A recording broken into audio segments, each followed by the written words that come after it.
अगर मसाइल की बात की जाए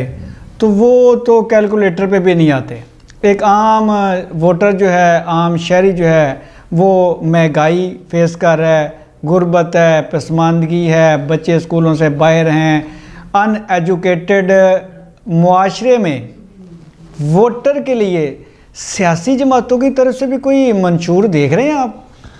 इस सिलसिले में डॉक्टर साहब बड़ी सीधी सी बात है कि मुझे अभी तक किसी का कोई मशहूर नहीं नजर आया। देखें, वो अगर हम पाकिस्तान पीपल्स पार्टी की तरफ बात करें तो उनका एक ही कंसेप्ट था, रोटी कपड़ा और मकान, जो एक बुनियादी ज़रूरत है किसी भी मुआशरे में रहने वाले इंसान की। तो वो तो भट्टो साहब ने रोटी कपड़ा और मकान की बात कर ली, बेनज़ीर भट्टो साहब ने बात कर ली। इस वक्त एक वाज़ह तौर पर एक कंसेप्ट की ज़रूरत थी कि अगर ये कि हम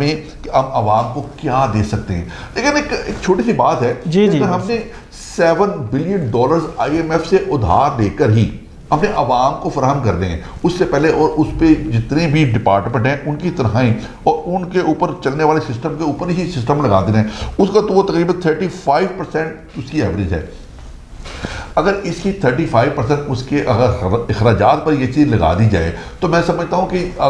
करप्शन का लेवल पाकिस्तान में, आपको पाकिस्तान में ट्रांसपेरेंसी रिपोर्ट आपने माशाल्लाह पढ़ी हुई है कि उसमें पाकिस्तान का अव्वल नंबरों पे माशाल्लाह उन्होंने फर्स्ट लेवल पे एक फर्स्ट डिवीजन ली हुई है इस सिलसिले में। तो अगर वो लोग पाकिस्तान में इस करप्शन को पनपते हुए अगर ये बाकी पैसे तकरीबन 65% रुपी मनी है इसकी, वो आगे अवाम की तरफ ग्रांट ना कर सके और ग्रांट ना करने पर अवाम की खिदमत ना हो सकी, तो इसका मंशूर का कैसे मंशूर का कोई फ़ायदा नहीं है। इस सिलसिले में मैं समझता हूं कि एक ऐसे मंशूर बनने चाहिए कि जो एक गवर्नमेंट का हिस्सा बन जाना चाहिए कि इसके बगैर कोई कंसेप्ट नहीं है। इस सिलसिले में बात करूंगा सोशल सिक्योरिटी के निज़ाम की।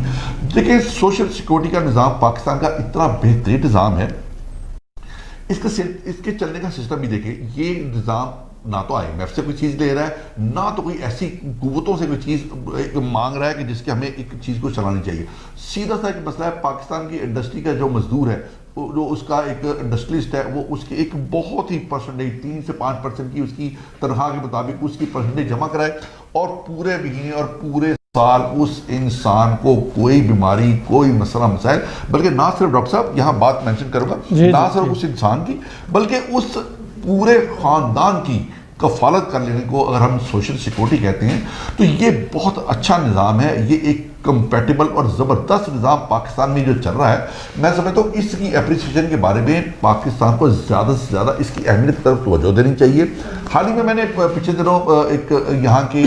पंजाब की कमिश्नर हैं नादिया साकिब साहिबा, उनको जब विज़िट किया, उनको इंटरव्यू किया, तो उनके इतने रोशन ख्यालात थे कि पाकिस्तान को, पाकिस्तान के आम इंसान को, मजदूर को, पाकिस्तान के बच्चों को ज़्यादा एजुकेटेड करके और बेहतर से बेहतरीन की तरफ कन्वर्जन करके, ये ख़ास तौर पे याद रखिएगा पाकिस्तान में सबसे महंगी जो चीज़ है वो एजुकेशन, उसके बाद हेल्थ है। अगर इतने लिमिटेड पैसों से अगर उनकी एक सेफ्टी होती है, बेशक वो जो है ताजर है, मतलब जो इंडस्ट्रियलिस्ट है उसके पैसे वो कर रहा है, अगर उसकी तनख्वाह में ही कन्वर्ट कर दिए जाए तो मैं समझता हूँ ये पाकिस्तान का बेहतरीन निज़ाम है जो पाकिस्तान को हेल्थ से बेहतरीन बना सकता है। इस सिलसिले में खुसूसी तौर पर इसकी काविश से बात करूँगा कि मोहतरमा नादिया साकिब साहिबा ने इस सिलसिले में तकरीबन 6 महीने से तो जो भी एक मूवमेंट की, उसमें जितनी मैं समझता हूँ स्लो जंग जुदा और जितने भी इंडस्ट्रियल कंसेप्ट थे उनको दोबारा मुतहरक करके उन लोगों से तकरीबन 1 बिलियन रुपीज़ को दोबारा सोशल सिक्योरिटी में कन्वर्ट करके इस निज़ाम को चलाने में मावरत का किरदार किया है। मैं समझता हूँ बड़ी एक एप्रिसिएशन है। गवर्नमेंट को इस लेवल की चीज़ें सामने लानी चाहिए कि ऐसे निज़ाम चलें कि आम आवाम की डायरेक्ट खिदमत हो सके।